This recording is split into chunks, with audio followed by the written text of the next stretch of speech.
I'm pleased to be joined by New Jersey Generals quarterback Luis Perez. Luis, how you doing? Good, RJ. How are you? I'm good. Congratulations on making the playoffs. How did you learn that you all had made the playoffs?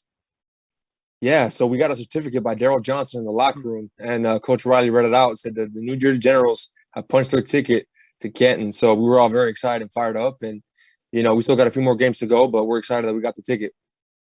Yeah, no, I thought it was very cool. Coach Riley was kind enough to let me take a picture of it to share for social, and I thought it was supreme class by them to extend an invitation for something that, well, quite honestly, is your right? Like that's what you're playing for. So the first team in the North Division of two to earn entry into the playoffs. I want to talk a bit about your background, and we're going to work backward and go forward. And by that, I mean, do I have it correct that you skipped a bowling scholarship so you could walk on to play quarterback at your local JUCO? Close. Okay. So men's bowling is actually not an NCAA sport. Excuse me. It's for women's, not for men. So it wasn't a true scholarship that I passed on. I had some scholarship money saved up that I was going to use. It wasn't an actual scholarship from a bunch of different schools, if that makes sense. Mm-hmm. But yes, in intent, you are right. I skipped out on bowling to walk on junior college to become a quarterback. Yes. Man, that's wild. I'm going to get geeky right now. Was it Yaba scholarship money from youth bowling, or was it from winning tournaments? Yeah, so it was from youth tournaments, from ABT tournaments, from JBT tournaments. Okay. Yeah, no, it's big time. Luis, I don't mind saying it. I am in awe of any man that can bowl 12 games on a house pattern, pro pattern. I don't care. The kind of concentration that you have to have, the hand-eye coordination is not lost on me. But that's how I want to get to playing quarterback. So you wanted to play football, but you were also very particular, as I understand it, in wanting to play quarterback. How do you settle on this? Yeah, so you know what? As a kid, I always wanted to play quarterback. There was just something about the position that I just always wanted to do it. And for whatever reason, I just never got around to it. Wasn't exposed to it early enough. My dad was a professional soccer player, so I played a lot of soccer growing up, played basketball. Football didn't really come into my life until later on. Played flag football in middle school and then, walked on in high school. So really, I didn't really get exposed to it until high school, really. Well, it seems like you picked it up pretty quick, but I found this note interesting. I need to run it by you because I would talk to Coach Riley earlier this year for our head coaching series. And one of the things he mentioned is that you watched a lot of YouTube to learn to play quarterback. Do I have that right? Yeah, that is correct. Yeah. That's wild. Yeah. That's okay. So YouTube to look at mechanics, YouTube to look at plays. Like, take me through this. So the biggest thing I wanted to set as a foundation, right? So I had a really good quarterback coach when I first started. His name was QB Smith. I don't know if you remember. He was a 99. We know QB Smith. Yeah, he was the 1999 draft, third overall pick to the Bengals. Anyway, so I was very fortunate that one of my buddies, that was his uncle. And he's from San Diego, where I'm from. And he kind of took me under his wing for a few months. And in those few months, while he was mentoring me, I was also on YouTube and, just mechanics, right? I wanted to make sure the fundamentals were there. I always knew I could throw spiral.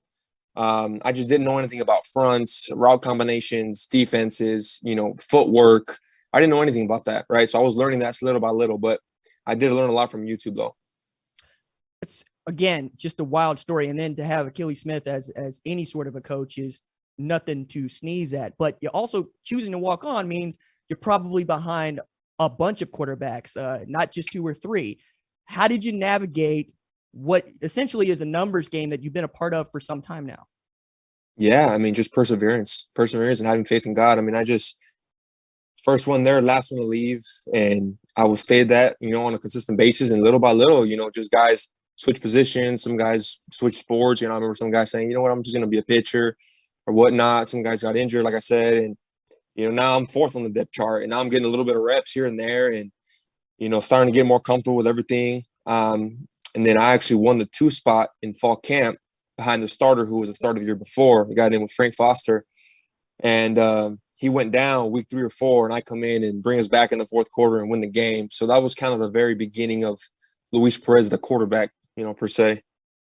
Man, it's a remarkable story. And one of the things that I thought was interesting is there's Chula Vista, California, of course. And there's also, did you know, at Chula Vista, Alabama, which is not far from Birmingham? I thought that I did not know that. Yeah. Like I driving in to Birmingham, like, That's interesting. As I'm getting ready to talk with you, um, you move on from JUCO to Texas A&M Commerce, and you get to find out that you're not just good, you're really good. When did that sink in for you? Well, listen, I had a lot of great coaching along the way, a lot of great coaching, and I want to share this story. So I, I wanted to live that Division I dream. I wanted to go Division I, and I couldn't for whatever reason.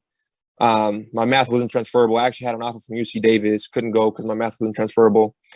But yeah, I had a lot of great coaching along the way, and so when I first get to Commerce, I get there and I see all these guys. I mean, humongous. I mean, just a big jump from junior college, even from high school, to Commerce. And I get there and I'm like, man, let me see what this football's about, because I wasn't sure really how good I was gonna be. I mean, I knew I had the work ethic and I knew I can do it. I just didn't know in my brain how good I could really be.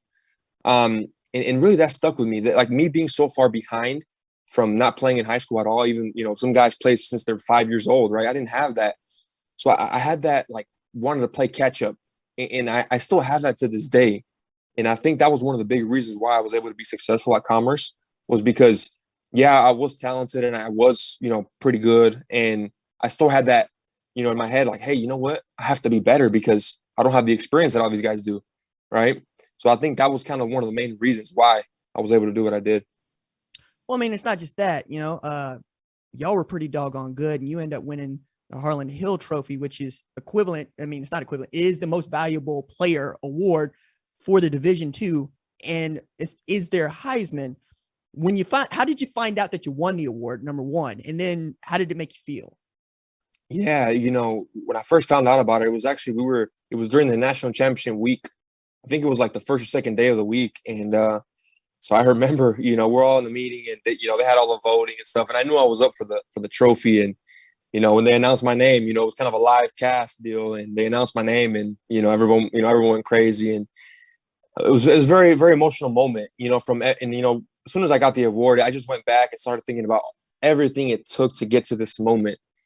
And that's one of the biggest things that I just appreciated a lot, was all the people that helped me along the way.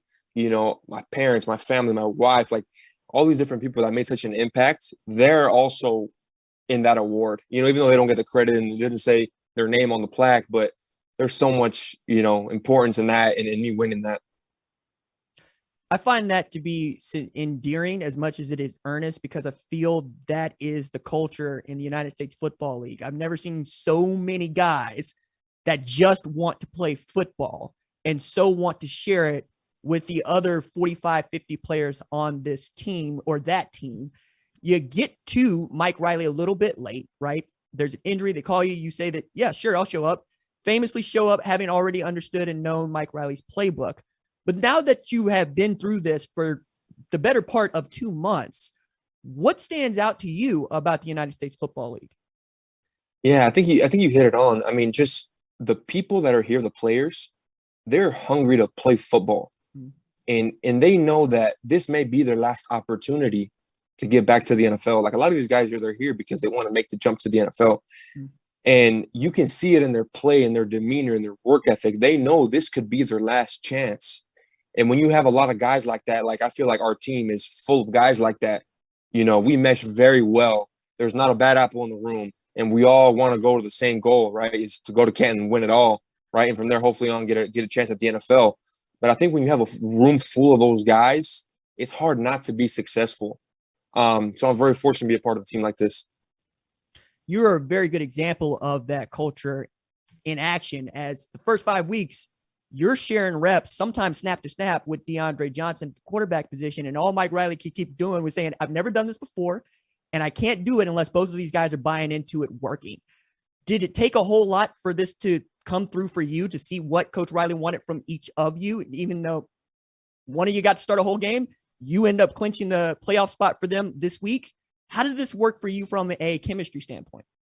Yeah, I think the biggest thing is me and DeAndre have a great relationship, and I think it starts there. We were very supportive of each other. When one's in the game, we're supporting each other, vice versa. When we each come to the sideline, we're all helping each other on the iPads, talking about what's been going on in the last series. But I think Coach Riley does a great job of kind of putting us in and putting putting us in position to be successful. Obviously, as a quarterback, you want to play the whole time. You want to be the guy, but ultimately it's what's best for the team. And if Coach Riley feels like that's the best way to, get the win, then we're going to just keep doing that. And it's working. Again, I can't tell you how impressed I was to see how you guys were reeling off victories. I think you're on up to 6 straight. Yep. Through because week 1, and the only loss that you have is to the team that's undefeated in this league. I'm interested, though, because we talked about some of the things that are great about the USFL and why you and I both dig it. What's the toughest part of playing in this league? I mean, toughest part, I wouldn't say toughest part. I think the biggest thing for guys, the struggle for guys, is you only have so much time to get prepared, right? And I think it's different in the NFL where you have, whole offseason, you have OTAs, you have training camp, you have all this time to just work on the playbook, work on yourself. Here, it was kind of a situation where, it was, I don't even know the exact amount of days, but it was like 3 weeks and you're playing your first game, right? So some of these guys were in shape, ready to go. Some of these guys weren't, right? And it was pretty evident, when we first got here. But again, I would say that would be the biggest thing. It's just like playbook knowledge. I was fortunate enough to be able to, study a bunch of different playbooks before getting the call, trying to be proactive. But I think now we're so late in the season. I think now that's not an issue. I think now we're just playing ball. And I think that's when the most quality ball is going to be played.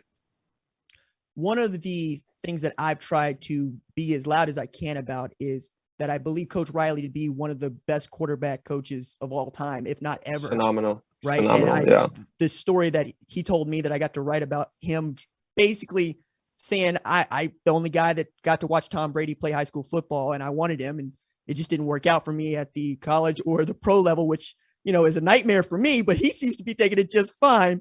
What do you pick up from a guy like that perhaps doesn't come across when we watch you play football?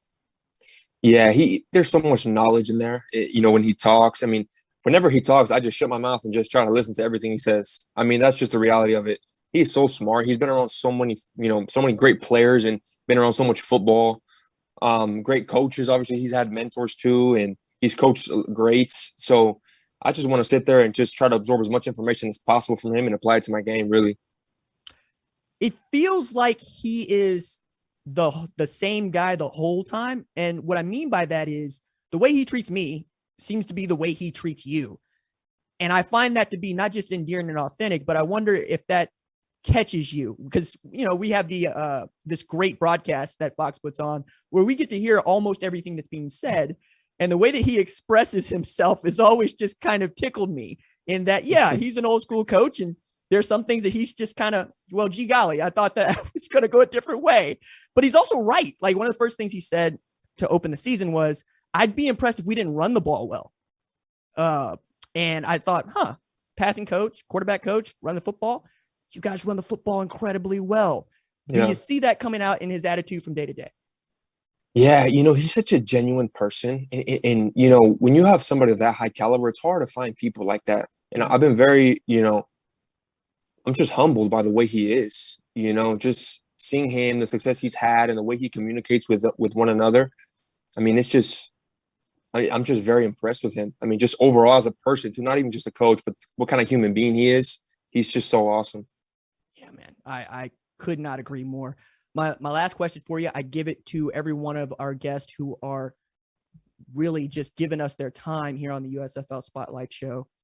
Why did you want this opportunity to play in the USFL?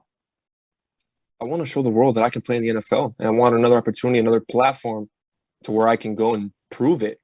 And again, quarterback position is not just about throwing the football, right? Like, there's a lot of misconception with that. Like, the act of leading men is something I really cherish and I love to do. The leadership aspect of playing quarterback is very important to me, and I take that very seriously. And to be in a room full of guys that are hungry, it's just makes my job easy. And I'm very fortunate to be here and excited to move forward. I'm grateful to watch you play football and to participate in this journey that you are on in the USFL. Again, my thanks to you, Mr. Perez, quarterback, New Jersey Generals. Thank you so much, Luis. Appreciate it, RJ. Thank you. Thanks for watching this video, and remember, hit that subscribe button so you don't miss any other videos on the #1 ranked show YouTube channel.